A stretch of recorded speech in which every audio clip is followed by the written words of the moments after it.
আমরা একেবারেই সন্তুষ্ট নই। আমরা পরিষ্কার করেই বলেছি যে আমরা ডিসেম্বরের মধ্যে নির্বাচন যদি না হয়, আপনারা মোকাবেলা করার সাহস করবেন।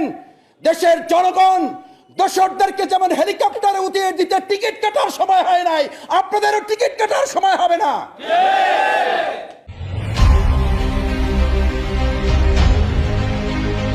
সংস্কার না করে নির্বাচন নয় বললেন জামায়াত নেতা ডক্টর শফিকুল ইসলাম মাসুদ।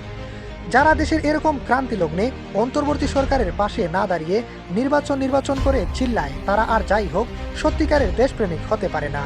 ডিসেম্বরের মধ্যে নির্বাচন যদি না হয় তাহলে দেশে যে রাজনৈতিক পরিস্থিতি, অর্থনৈতিক পরিস্থিতি এবং সামাজিক পরিস্থিতি সেটা আরো খারাপের দিকে যাবে। সেটা টেবিলের আলোচনা, কিন্তু আমাদের জনগণ এখন চায় এক চাঁদাবাজের বিপরীতে আর কোনো চাঁদাবাজের উত্থান বাংলাদেশে ঘটতে দেওয়া হবে না। আতঙ্কে আছে এখন আমাদের মানুষেরা, দখলদারদের বিরুদ্ধে আর এক দখলদার এসে যেন ভাগাভাগি করে তারা আমাদেরকে আবার অতিষ্ঠতার মধ্যে ফেলে না দেয়। মঞ্চে দাঁড়িয়ে বজ্রকণ্ঠে এমনই সব হুঙ্কার চালালেন ডক্টর শফিকুল ইসলাম মাসুদ। নির্বাচন নিয়ে অন্তর্বর্তী সরকার প্রধান ডক্টর ইউনূস বলেন, নির্বাচন কবে হবে সেটা নির্ভর করছে দেশে থাকা সকল রাজনৈতিক দলের উপর। তবে ন্যূনতম সংস্কারের পক্ষে সব দলই একমত।